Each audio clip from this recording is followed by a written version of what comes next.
Thank you so much. Thank you so much, Matthew, sir, for introducing me. And thank you, Hologic, for giving me this opportunity to talk on ultrasound in breast imaging, right from basics and to the high end application that's possible in ultrasound.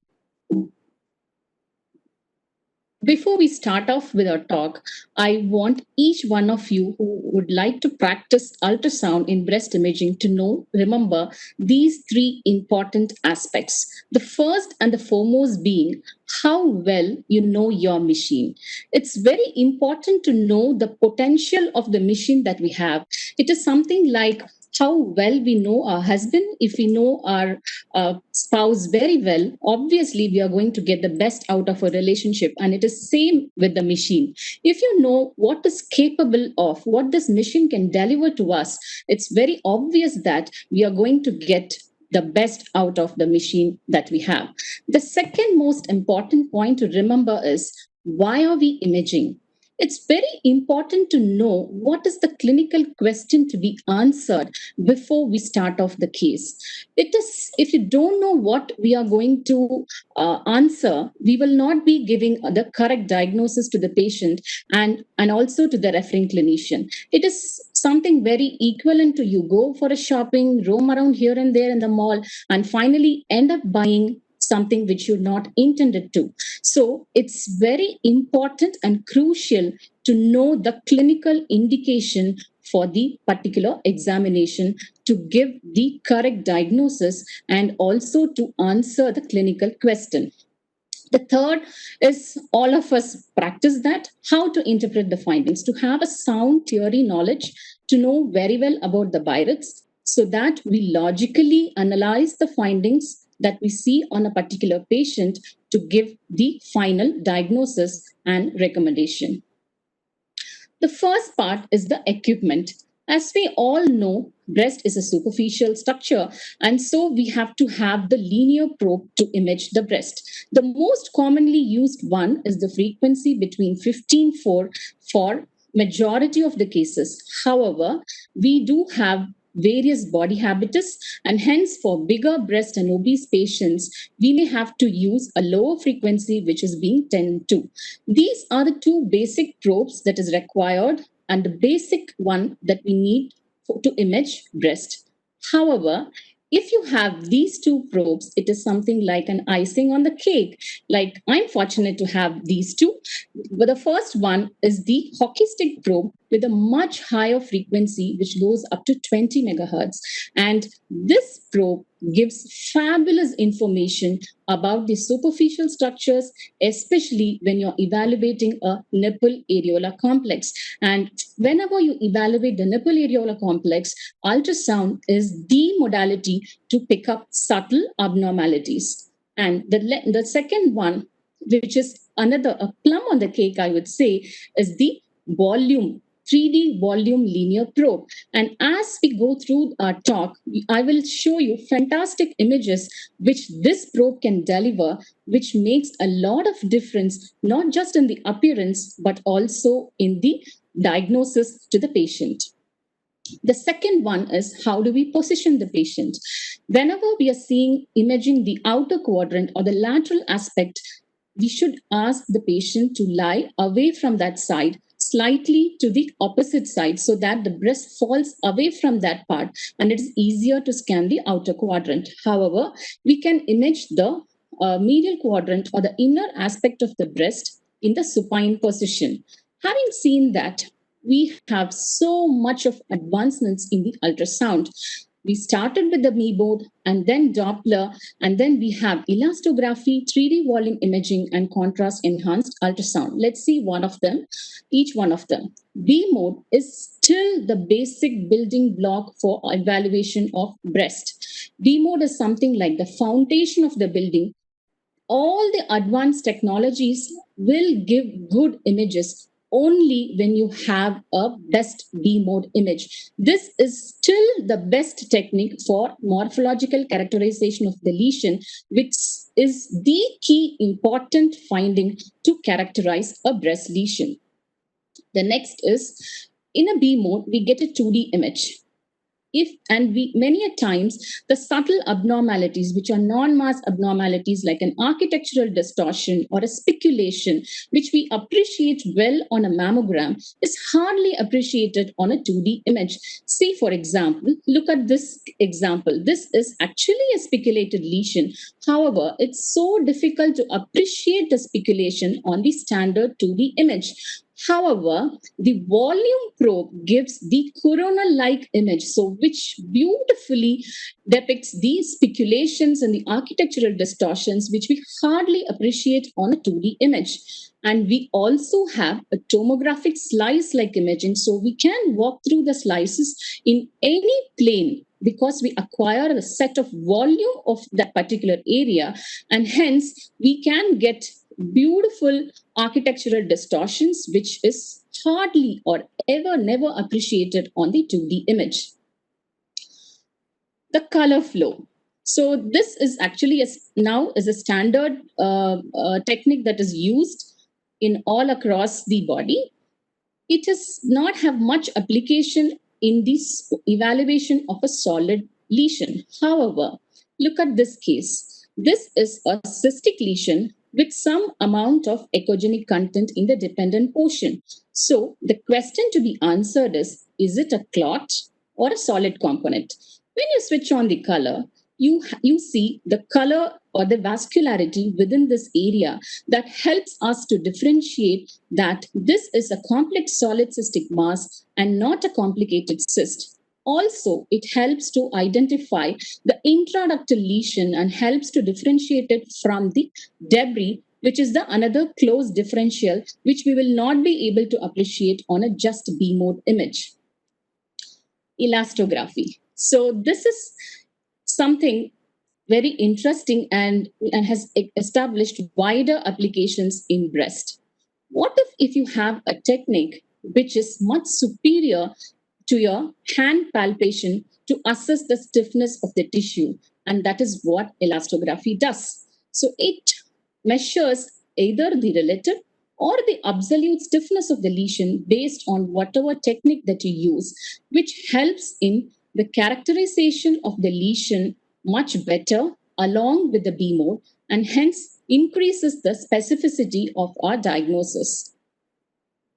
And the beauty of it is also available in the volume linear probe. So you appreciate not only the morphology, but also the elastography, and hence the speculated lesions have shown the speculations well on the volume imaging and with the overlapping elastography values. So what is the clinical application for this? This has much wider application now in assessing the response to chemotherapy, and there are interesting papers which had said that it is comparable to the contrast enhanced MRI. As we use the neoadjuvant chemotherapy more and more for early breast cancers, and hence it will be a very cost-effective alternative in assessing the chemotherapy response. Contrast enhanced ultrasound, though, has got interesting applications in assessing the aggressiveness of the tumor and also in certain situations comparable to the dynamic contrast MRI. But it has some inherent limitations that it comes with a loaded multi-vial doses, and hence we have to line up at least 4 or 5 patients in a day to use contrast. And that's why it's not very widely used, though there are a lot of research papers which had shown promising results comparable to the MRI. Now, we have got so much of technology in hand. However, if you do not know well about your machine and also about the technology, it is very, very similar to what is like this fellow is not able to use the ladder properly. So we end up something like this. We may have a fabulous machine with us, but if you do not know how to use the machine well and what is the technology that is available to us, we'll finally end up nowhere and end up in giving suboptimal images, which will be reflected on our reports too. So look at this image. What is the difference? This is taken with the same equipment in a same patient, evaluating the same lesion. However, the image on the top is way inferior to image below. This is a very poor quality image, because the focus is not right, the gain is not optimized, and the harmonic imaging and compound imaging are not optimally used to evaluate the lesion better. Again, look at this case. This is a huge lesion. We do get patients with large, big tumors, and the linear probe may not be enough, sufficient to analyze this lesion in toto. We do have an option of virtual convex in a linear probe. Still, it is not good enough to evaluate the lesion margins completely. So, what do we use? We use something called a panoramic view to assess the lesion in total, and hence you can measure the lesion better and also assess the margins better. This is available in most of the machines, and it's important for us to ask for and use it in the appropriate way. We have seen about the machine. Now let's see a little bit about the theoretical knowledge that we have to have before we start off with the cases. Starting with the anatomy. So breast is composed of mixed glandular tissue and fat. And these are the 5 layers that we need to get in every single picture, irrespective of the size of the breast. This is the skin, the subcutaneous fat, the glandular tissue, the retromammary fat, and the pectoralis muscle.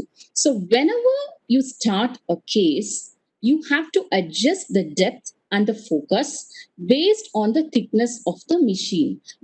Sorry, based on the thickness of the patient. So, the machines will have certain presets. However, it cannot be applied across all type of patients. We may have a very thin breast, very thin lady with a small thickness of breast, wherein if you switch on your preset, you will actually be seeing the lungs up to the lungs. On when it is a very thick, very big breast, you may see only part of the glandular tissue, and you may completely miss out part, the posterior aspect of the glandular tissue and the retromammary fat. So you need to optimize based on the patient's breast size.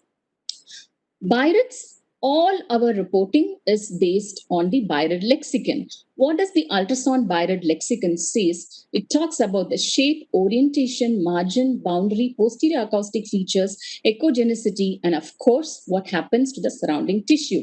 So let's see one after the other. This is the shape. The shape can be either round or oval. When you don't have a round or an oval shape, you call them as irregular.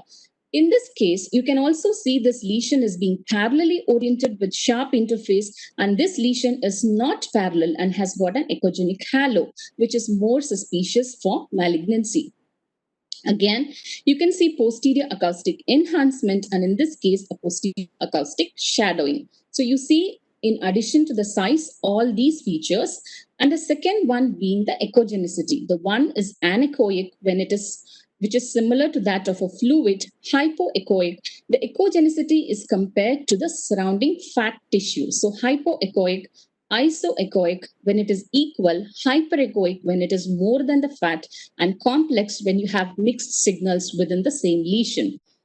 The next one is circumscribed, angular, microlobulated, spiculated, and indistinct. So, this margin assessment is the crucial finding that we see on the B mode ultrasound to characterize the lesion as benign or malignant. So, anything which is non-circumscribed, which includes angular, microlobulated, spiculated, and indistinct, should be viewed with suspicion and should be biopsied to prove or disprove a breast cancer. The last one is seeing the surrounding tissue, which is the skin changes and what are the ducts, whether it has dilatation, it has got a debris, and calcification either within the mass or in the duct or outside the mass, and straightening of the Cooper's ligament. So these are these lines which is caused by the desmoplastic reaction and the fibrosis that happens around, which is very similar to the architectural distortion that we see on appreciate on the mammogram, so which causes straightening of the Cooper's ligament. So we know that this is how we analyze the lesion. With these are all the features, and we don't stop with that. We also see the surrounding tissue and see how it is shows any particular changes. So we have seen the basics. Now we will move on to the interesting part of the talk, which is the case-based learning. So I have basically divided the set of cases into three major divisions. The first set of cases will talk about the basic role of ultrasound. The second set will talk about the role of ultrasound in influencing the management. And the third one is how can we use the ultrasound beyond masses, and what is the advantage of using this advanced technologies in characterizing them better. The first set is being the set of cases where ultrasound plays the key role in the diagnosis of the particular set of patients. The first set being a set of four women, all of them above 40 years, with a palpable breast lump.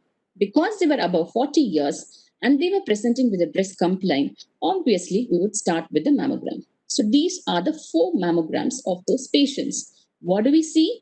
We see a mass. Beyond that, we will not be able to tell anything about the diagnosis. So let's see what the ultrasound does.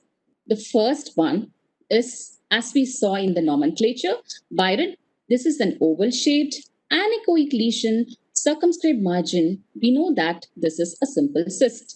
The second one is also a cystic lesion, but in addition to that, we can see a fluid debris level.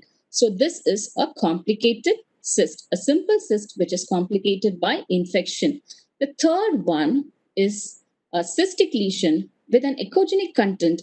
As we saw previously, the role of Doppler was utilized, and we are pretty sure that this echogenic content is a solid component and the diagnosis is a complex solid cystic mass. The last one, the lesion is entirely solid. So with all the features suspicious, it has focally indistinct margins, a microlobulated margin. So this is a suspicious solid lesion. So the first one needs just reassurance. The second one can be aspirated because clinically she also had mild pain. The third one has to be biopsied. So how do we do the biopsy? We do strictly under image guidance because we need to target the solid component, and the solid component was biopsied. And the fourth one, which is entirely solid with suspicious morphology, was also biopsied and proved to be a breast cancer. Now, look at this set of case. Two women, both of them had history of recent surgery for phylloid tumor, now with palpable breast lump. So again, mammogram was performed, and in this set of two women too, we see a mass. Beyond that, we are not able to characterize. This is even a tomo image. You can see that margins are pretty circumscribed, but still we are not sure what are we dealing with. Look at the ultrasound. This is definitely a solid mass with internal vascularity, and this is a recurrent phylloid, and this needs biopsy. The second one is a predominantly cystic and little bit of solid areas with intense posterior acoustic enhancement. And believe me, they do not have any internal vascularity. And when you ask more history, she said it's been there much more diffuse immediately after surgery, and it's pretty well organized after 2 or 3 months. So this is a case of seroma. Again, ultrasound plays a key role in differentiating between the recurrence and the seroma. This needs biopsy, and this just needs reassurance and follow-up imaging. This is a 54-year-old lady who presented with left breast lump and pain. Again, noted this is a sudden onset of breast lump and pain. So again, mammogram was done, which also shows the mass with beautifully circumscribed margins. Nothing beyond that. The ultrasound shows a cystic lesion. So this, though I have not shown you a video, all these are free floating internal echoes, and you can see that there is a fluid debris level. So this is a complicated cyst because she presented with breast lump and pain, which is of sudden onset. So that's what we think, right? But if you carefully look all around the cyst, the antero-inferior aspect of this cystic lesion showed this little solid element, solid component with internal vascularity. So the diagnosis of complicated cyst is now changed to a complex solid cystic mass. And as we all know, this solid component has to be biopsied under ultrasound guidance, and it was a papillary carcinoma. Now, again, we have a set of two women This was less than 40 years. And so, in fact, they were in early 30s and they presented with a palpable breast lump. So, because they were in early 30s, it's good to start with an ultrasound. So, look at the D mode imaging of these two cases. Both of them look hypoechoic, parallel, circumscribed margin. So, are we going to call them as Byra 3 and go back and ask her to come back after 6 months for a follow up? Now, look at the elastography of this first case. This is completely blue and it's very less elastography values. And so we are pretty convinced that this is a probably benign finding. But look at the second case. Our diagnosis now totally shifts, and we are not going to send her and saying that you can come back after 6 months because the elastography values are way high, close to 300, and we have a stiff rim sign. And I will not be happy to send her back for a follow up. I would like to do the biopsy right away. And the first one was a fibroadenoma, and the second one was a triple negative breast cancer. As we all know, triple negative breast cancer is notorious to have a circumscribed margin and is very well seen and more commonly seen in younger age women. So in this case, elastography shifted my diagnosis and upgraded, and I upgraded BIRAD 3 lesion to a BIRAD 4, and I performed the biopsy. This is a 50-year-old woman with right breast lump. So mammo is pretty straightforward in this. You can see the lesion and the posterior third of the breast in the inner central quadrant, and you can see the speculations very well appreciated on the tomo image. Yes, the ultrasound also confirms the finding that the lesion has all suspicious morphological features, non-parallel, indistinct margins, echogenic rim, and also high values on elastography. So what's the role of ultrasound here? If you carefully look at the surrounding area, you can see this little lesion which is seen in the inferior and posterior and medial aspect of the index lesion. And this also shows an equally hard elastography values.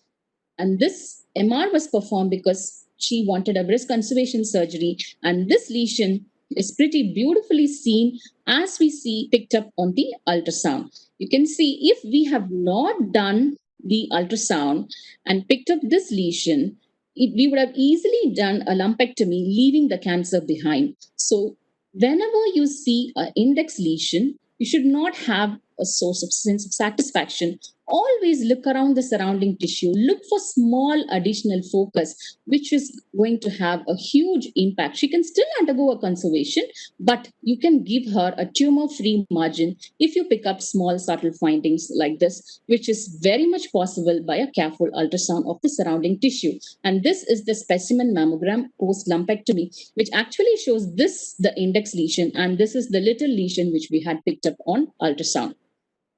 Now, from a symptomatic lady, we are moving to a 60-year-old lady who came to us for screening. This is a scattered parenchyma, and hence mammogram is very sensitive to pick up subtle abnormalities. As in this case, it had picked up this small lesion, which is beautifully seen on the mammogram. The lesion oval-shaped with circumscribed margins. Again, ultrasound has confirmed that it is the same. But if you change the probe into the orthogonal plane, the whole picture changes from a small solid mass with circumscribed margin to an intraductal lesion with internal vascularity. This is very important. I want to emphasize that whenever you do an ultrasound, always remember to document the lesion in two orthogonal planes, because a second plane can give you an entirely different a look to the lesion. And you always have to measure in 3 dimensions. So you should not miss scanning the patient in the orthogonal plane. And this was indeed a papilloma, which was biopsied. Now, as like the first set, we are moving on to the last set. Again, a set of 4 women. This time, all of them are lactating, presenting with a palpable breast lump. As you all know, ultrasound is the modality, or the first modality to start with whenever we see a lactating woman. Let's see. So this is the case 1, case 2, case 3, and case 4. So what are we going to do? What is the all different possibilities it can be. So some is showing a solid lesion with internal vascularity, some is not showing, and there are two heterogeneous lesions. So just by applying the BIRD knowledge, we would not be able to narrow down our differential diagnosis. The main advantage of ultrasound is you have a direct contact with the patient. Use it, talk to the patient, and you also can examine her.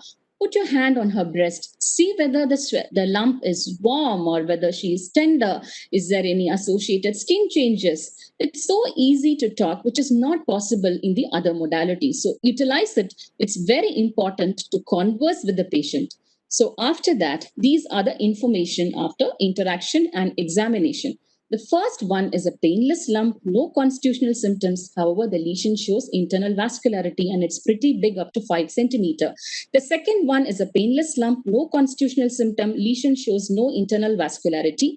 The third, the heterogeneous lesion is very painful. She has got fever. When you examine, the lump was tender, the skin was red, the lesion shows no vascularity. You can see surrounding tissues showing so much of echogenicity. The last one, though looks very similar to the third case, she has totally painless. She had no constitutional symptom. She was so comfortably lying down. So that has to alert us something very similar to an abscess, but the patient is so comfortable. You can see so much of inflammation around.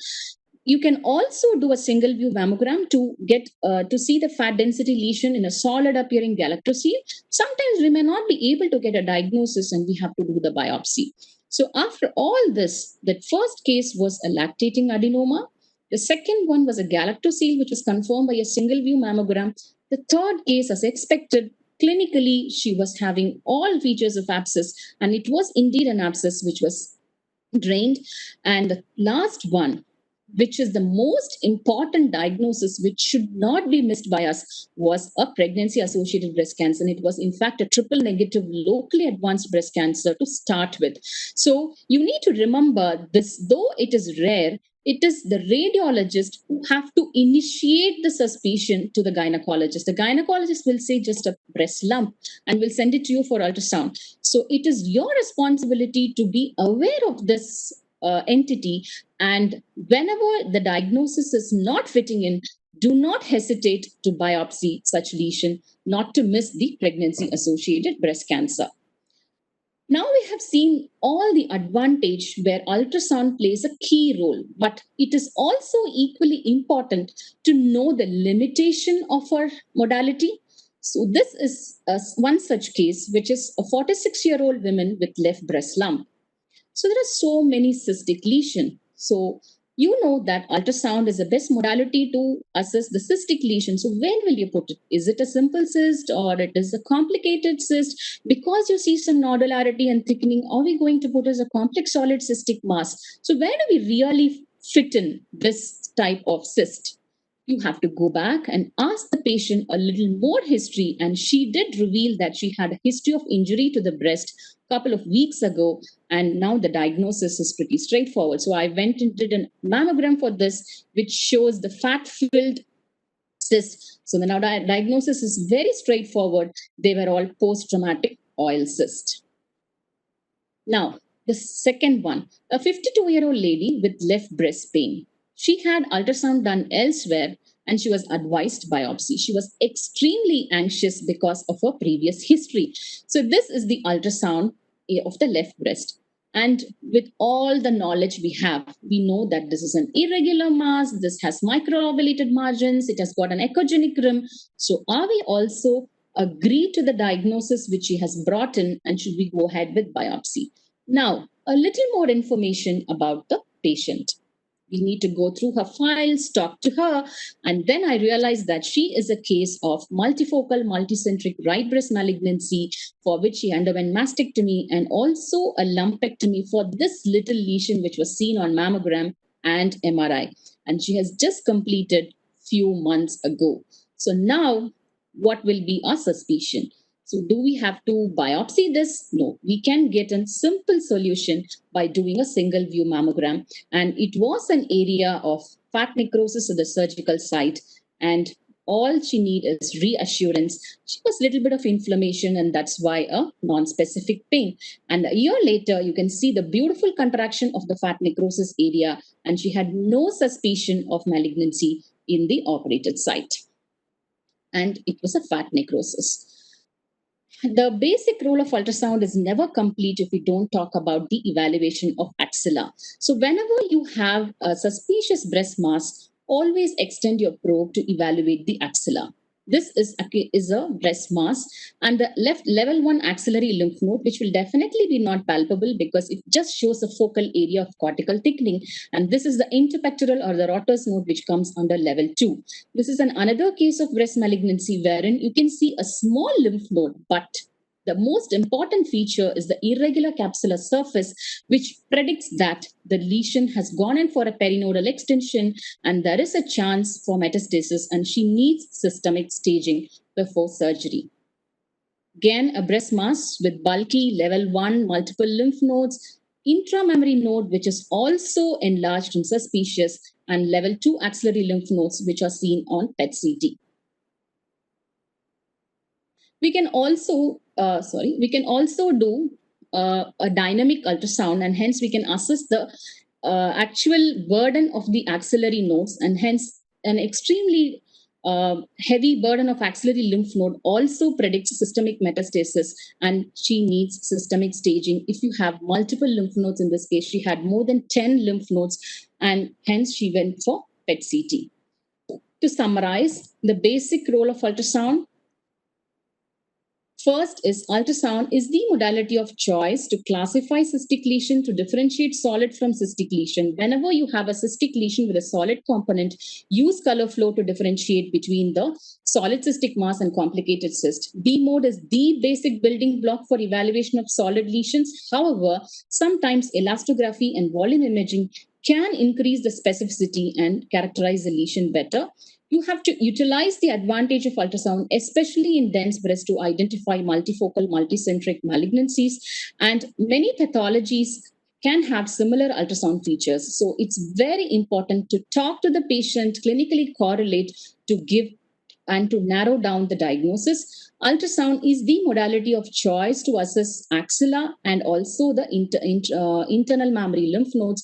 And always be aware of the limitation of ultrasound. Sometimes a single view mammogram can give a easier solution rather than doing a biopsy on a patient. Moving on to the second set of cases wherein we are going to see the ultrasound role in the management. To start with, this is a 50-year-old lady with left breast lump. This is a pretty dense breast which is not showing the mass very well, but you can see the suspicious left axillary lymph nodes. However, you can see the mass which is speculated with architectural distortion well on the tomo image. Now, what is the role of ultrasound? Ultrasound, again, we know in dense breast, we are not only assessing the lesion, but we also going to see whether any additional lesions are there, what is the axillary nodal burden. If we can see the lesion very well, we can right away also perform the biopsy. So we did. This was an invasive lobular carcinoma. So we all know invasive lobular carcinoma is known to have multicentric, multifocal, and also the contralateral breast. She went ahead with MR. You can see the MR of the left breast, the speculated lesion, and also the enlarged lymph node. As expected, she also showed an intense enhancing mass in the right breast. So what do we do next? Can we go ahead and do an MR-guided biopsy? No. We can actually do a second look ultrasound by triangulating the lesion well. This was triangulated, and this was the suspicious lesion, which also shows increased values on elastography. This was biopsied and turned out to be a mixed ductal lobular carcinoma, and she underwent lumpectomy on both the sides. And this was the specimen ultrasound. You can actually see in specimen ultrasound the lesion looks way suspicious, that it's irregular, microlobulated margins.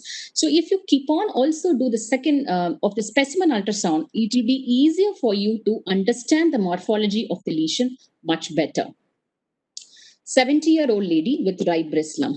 Yes, I said right. It is 70-year-old, but pretty dense breast. And you can see that there is a lesion in the posterior third of the right breast, which is very well seen on on the tomo image showing the microlobulated margins. Again, all features of malignancy on ultrasound, also with hyperechoic rim and internal vascularity. She also had a very tiny suspicious axillary node. She had a high values on elastography, and she opted for conservation surgery, and hence MR was done. And you can see another small enhancing mass in the inner quadrant. The lesion was in the outer quadrant, the index cancer, and we picked up a small additional focus in the inner quadrant. And we did a second look ultrasound, and we could pick up this little one on the inner quadrant. If you see on the dual mode, you can see it's very, very similar to the opposite breast. So in fact, I agree that this lesion was picked up on mammogram. There is no big change in the management, but it is way easier to do a biopsy under ultrasound guidance, which is much convenient for the patient, cost effective for the patient, and also convenient for us.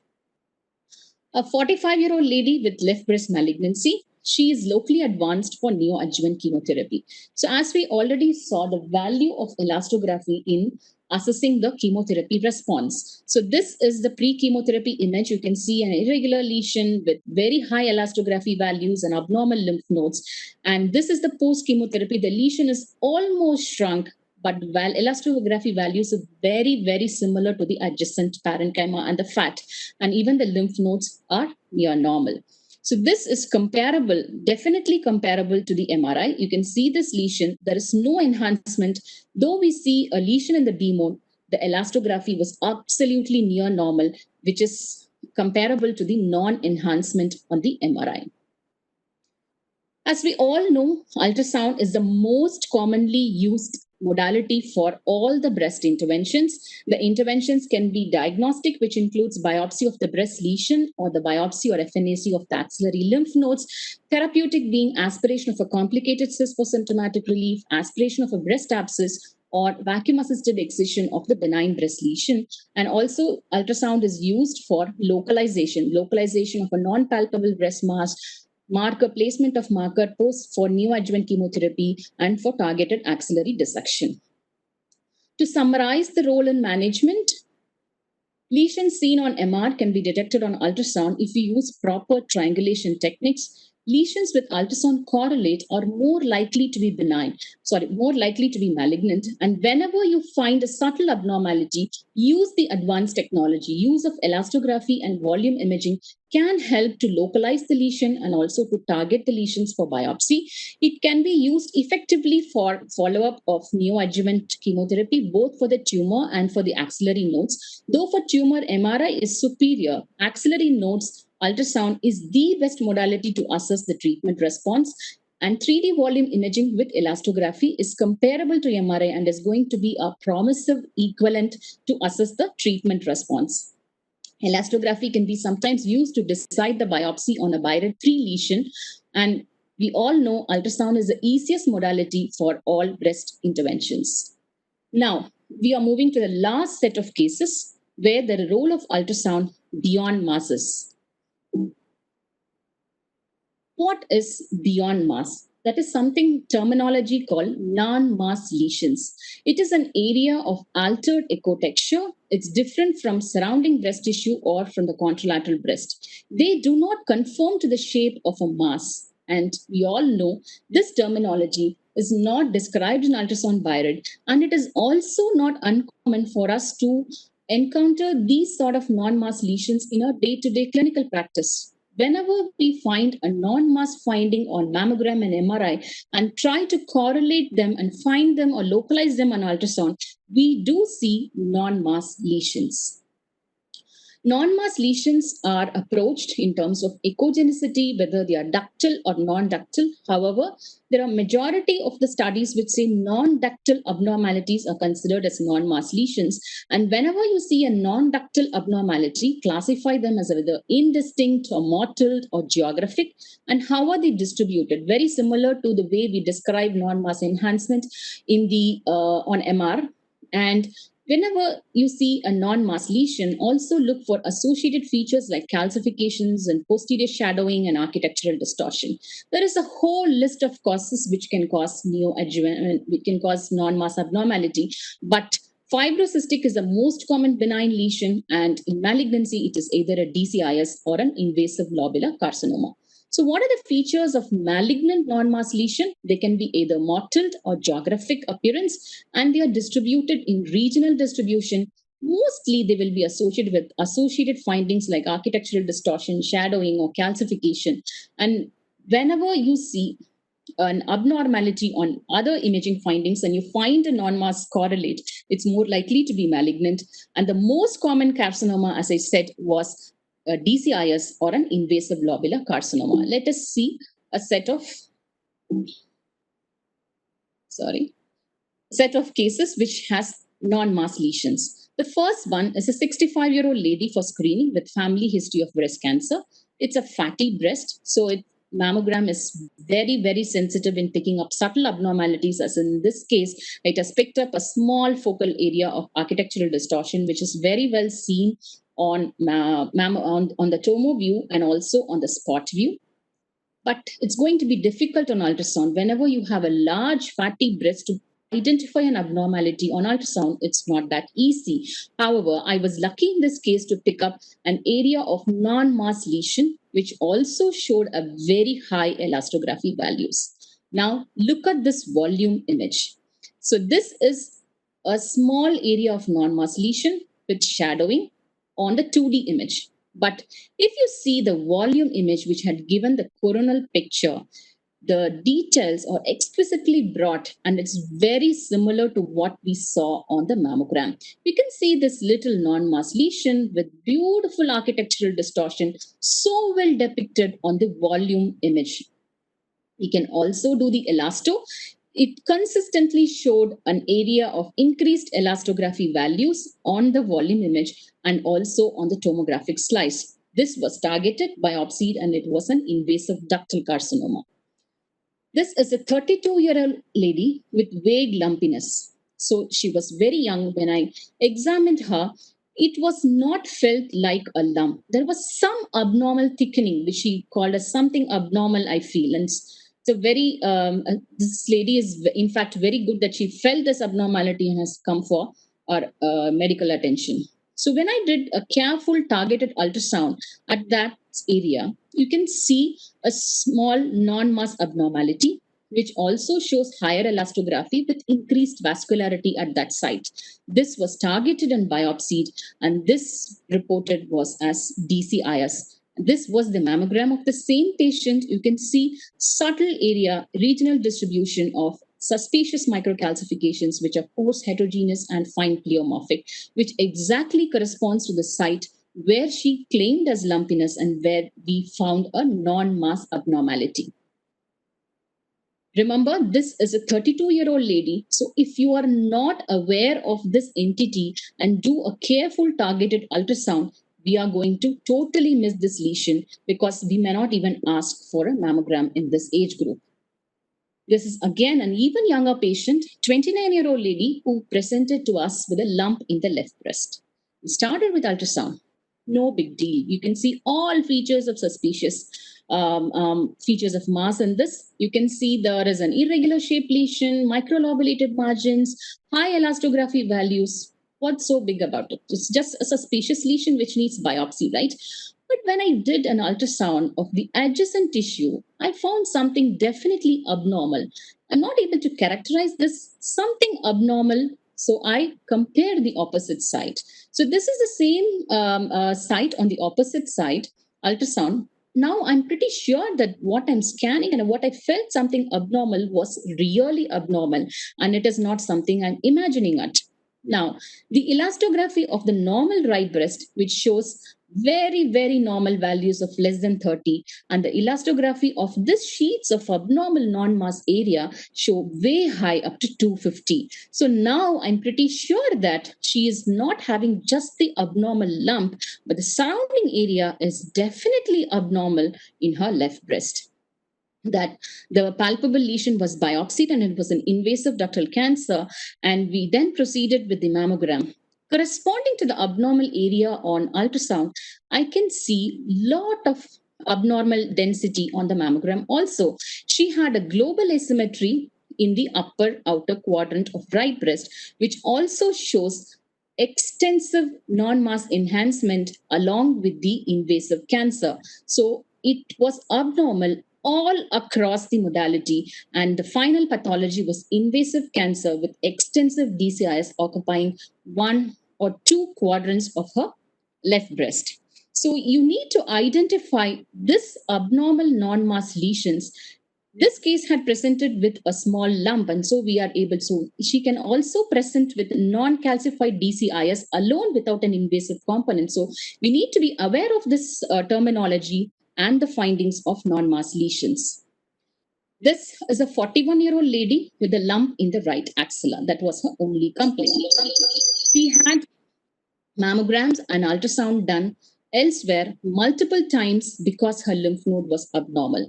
She was sent to be by my oncosurgeon for biopsy of this lymph node.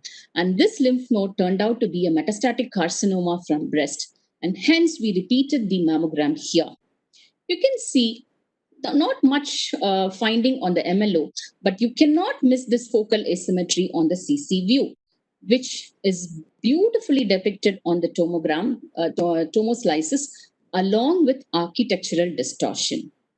Now, she did not present with a palpable abnormality in her breast. So, this is the ultrasound of the right axilla, definitely abnormal bulky lymph node, again in the area of the lower central quadrant around 6 o'clock. I can feel something abnormal. I see some non mass abnormality. I had an opportunity to see the opposite upper quadrant of the breast, which is specifically showing normal tissue. So if you do an elastography, again a normal in the upper quadrant, definitely abnormal in the lower quadrant. So not all cancers present with mass. There are a lot of cancers which present with non-mass abnormality, and this case indeed was an invasive lobular carcinoma.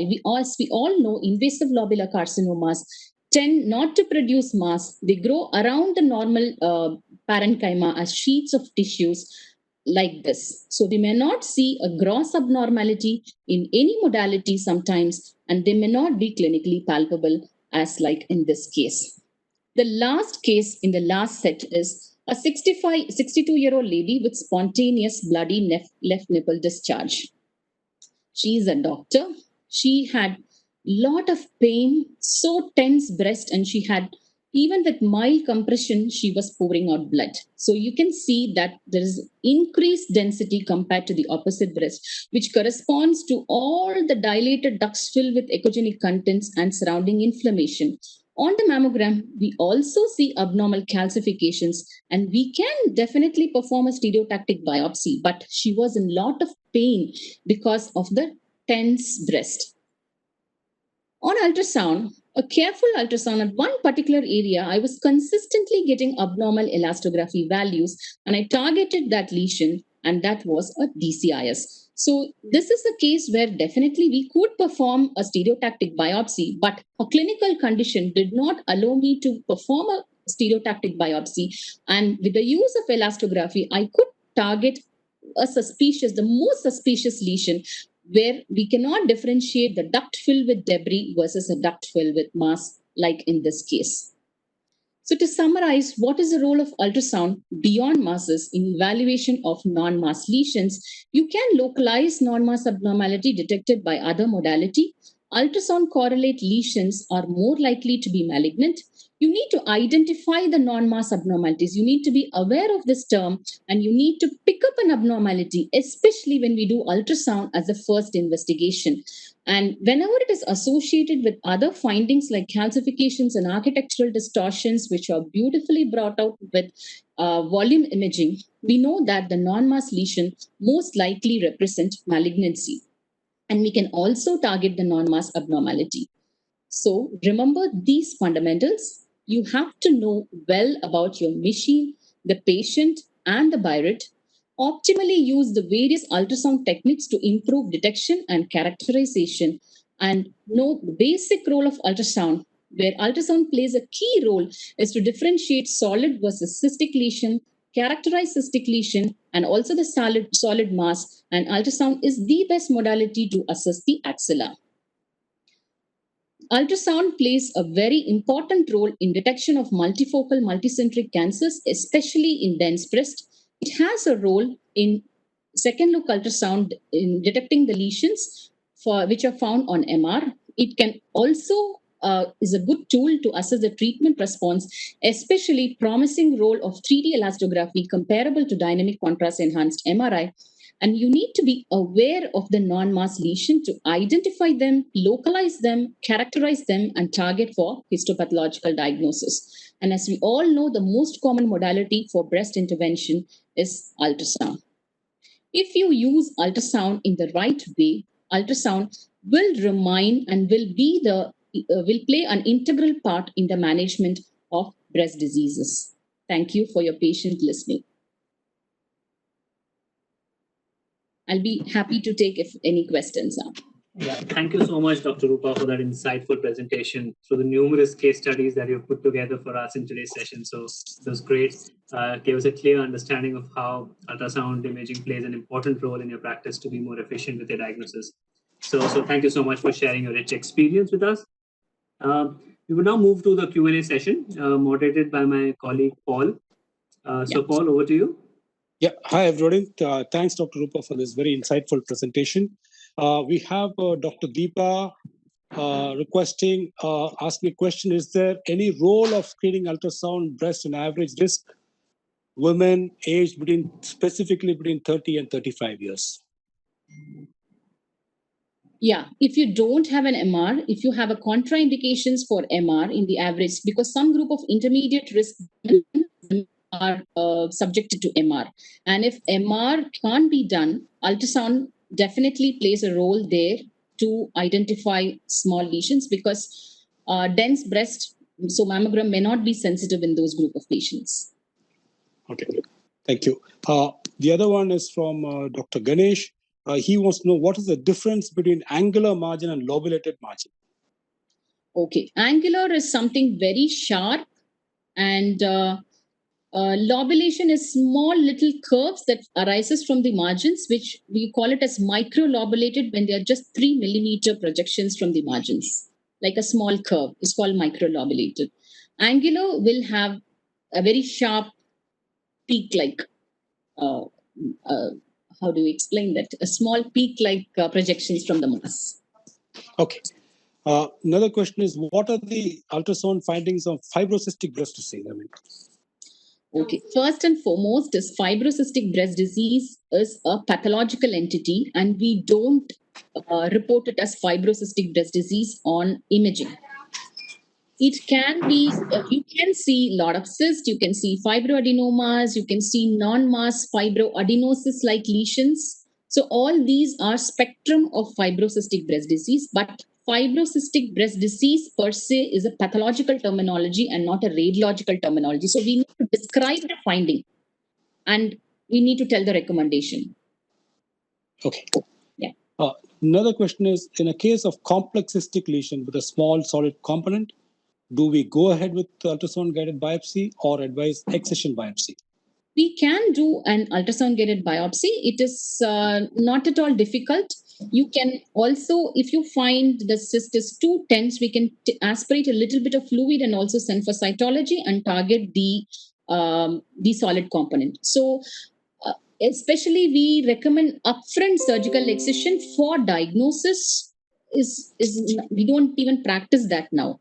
If it is a discordant report, or if you get, for example, an atypical ductal hypoplasia on the image guided biopsy wherein it can go for an upgrade, only then we will tell them maybe we can do an excision biopsy in this case. So any small lesion can actually be targeted on ultrasound. It is not difficult at all.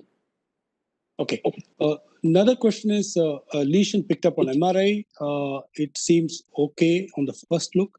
If they're too small to characterize, most of the times, especially if there are multiple areas of fibroadenosis. So in which case, how do you classify such smaller lesions in initial BIRADS?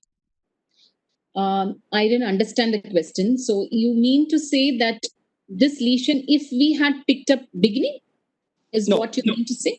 No, it is picked up on the MRI. but it's too small, and it's characteristic most of the times, especially if there are multiple areas of fibroadenosis. In such cases, how do you classify as by BIRADS 3? That's the question. No. Specific. When we do a second look ultrasound and we see something abnormal, which is strangulated to the MR lesion on ultrasound, and we see a lesion with all the suspicious characters, we will be putting it as BIRAD 4 and will ask for a biopsy. If you find the lesion appearing so benign, but it has an MR identification and MR characterization as suspicious, we still have to biopsy to prove or disprove that it is just a benign lesion. So doing an MR will also pick up some false positive findings, but we end up doing a biopsy. We have to do a biopsy to prove or disprove that it is an additional focus. So we would not call it as BIRAD 3. We will call it as BIRAD 4. Okay. The other one, madam, is a kind of question which come from Dr. Shilpa. She's saying, what is the current screening protocol for breast cancer?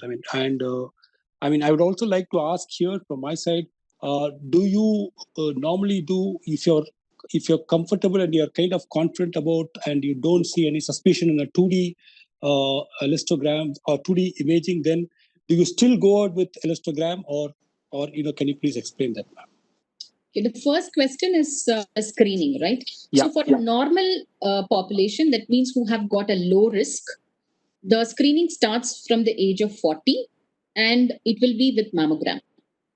An intermediate risk, for example, I'm just saying one example of intermediate risk wherein the lady had presented with a personal history of cancer or a family history. The mother had a cancer at the age of 40.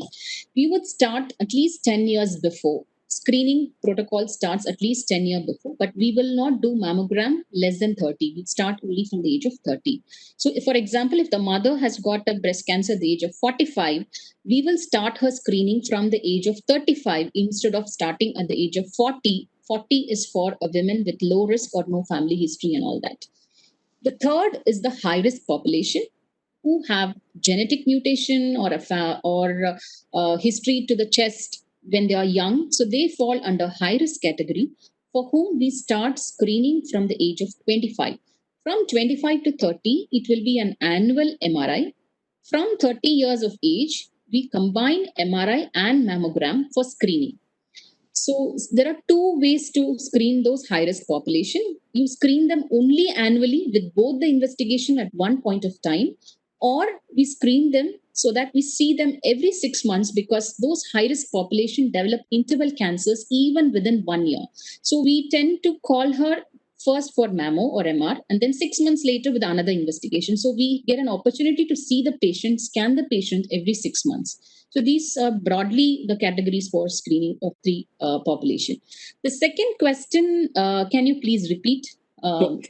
Is it a standard protocol to go in when you do an ultrasound screening, to go for 2D and then go for elastography, or if it's only suspicious masses, then you go in for I find a lesion, I tend to see, because we have lot of lesions, a lot of cancers which appear very benign on a B mode, right? So we have a triple negative cancer, we have a medullary cancer. There's a whole group of cancers which can mimic like a fibroadenoma. So we can't just believe on the morphology like in that case. So there's no harm in doing an elastography for all, because it might benefit a certain group of patients. So though the literature says elastography can downgrade a 4E or upgrade a BIRAD 3, I personally feel upgrading a BIRAD 3 makes a lot of difference to the patient, because we save her life. We don't send her and ask her to come back after 6 months. She may or may not come to us. So even those circumscribed benign appearing lesions, it's always good to see the elastography so that we don't miss a benign appearing cancers, which are actually seen in younger people and they are more aggressive, like triple negatives. Okay. Another question is, can we see microcalcification on ultrasound, and how do you differentiate microcalcification and a macrocalcification? Okay. Macrocalcifications are definitely bigger that you see in a fibroadenoma, one. And first thing, microcalcification, ultrasound is not the modality to pick up microcalcification. But when you see an abnormality, as just a sheet of non-mass lesion with calcification, that's when you have to be aware of that you are dealing with something abnormal in that patient. And when there is a large area of DCIS, those ducts filled with the echogenic content and the calcification, it is so easy to pick up with the advanced technology now. But remember, ultrasound is not the modality to identify calcification or to differentiate calcification. When it comes to calcification, it's always mammogram. Okay.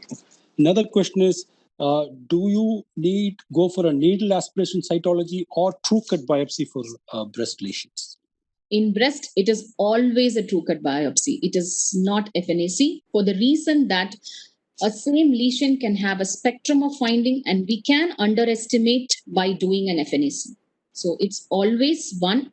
And if you do, and a lot of cancers go for upfront neoadjuvant chemotherapy, even when they are early breast cancers, even when they are operable breast cancers. So we need to know the molecular subtyping of those cancers, which is possible only with a true cut biopsy. In breast, it's always, if nodes, we can do both. But when it comes to breast lesion, it is always a true cut biopsy. Okay. The last question is, if a patient is having BIRAT3 and has a regression of lesion after 6 months after follow-up, how do we proceed? We have to downgrade her to BIRAT2. There are two ways, points, two places where we can downgrade BIRAT3 to BIRAT2. One is on a regular follow-up. You do a 0, 6, 12, 24 months. You follow her up for 2 years. According to the recommendation, the lesion being stable, she will be downgraded to BIRAT2. And during the follow-up, whenever the lesion shows regression of size, again, it is a BIRAT2. But remember, always lesions have to be measured in 3 dimensions, not just 2. And one person, so for example, if one radiologist has measured in one plane and is given 2 measurements, the second radiologist measures in another plane with 2 dimensions, and you cannot call them actually they have regressed. But if they had regressed during the follow-up, yes, it can be downgraded to BIRAT2. We'll take one more question, Dr. Rupa. This is for lesions located less than 5 centimeters from the index lesion, but in different quadrants. Would you describe that as multicentric or multifocal? It becomes multicentric. Okay. Yeah. I think with that, we are through with the questions. Over to you, Sudeep. Great. Thank you so much, Paul, and thank you, Dr. Rupa, for taking up all the questions from our delegates. There are a few more unanswered questions, which we'll probably send it to you over email so that I can get back to them. Sure. Yeah, because these questions are just rolling in. So, and it's already 10 minutes past our time. So, but yes, this brings us to the end of today's webinar session. It was great. Dr. Rupa, do you have any more final words for us before we let you go? Yeah, thanks again, the Hologic team, for giving me this opportunity. Thank you, delegates all across Asia and some of them from Europe who have joined this session. Thank you so much. Great. Good night. Stay safe. Bye. Thank you so much, everyone, for sharing. Hello. Yeah, okay. So thank you so much, Dr. Rupa, and Dr. Cherian. Thank you so much for the great opening for the session tonight. And finally, we would like to thank all the attendees for your participation. We hope you enjoyed today's session. We will upload the recording of this webinar on hologiced.com. So you will receive an email once the video is available on the portal. So once you exit from this, please give us some feedback on the survey form which will pop up, and that will help us to improve our future sessions. So thank you so much and have a great evening ahead. Bye, everyone. Bye, Dr. Rupa. Bye.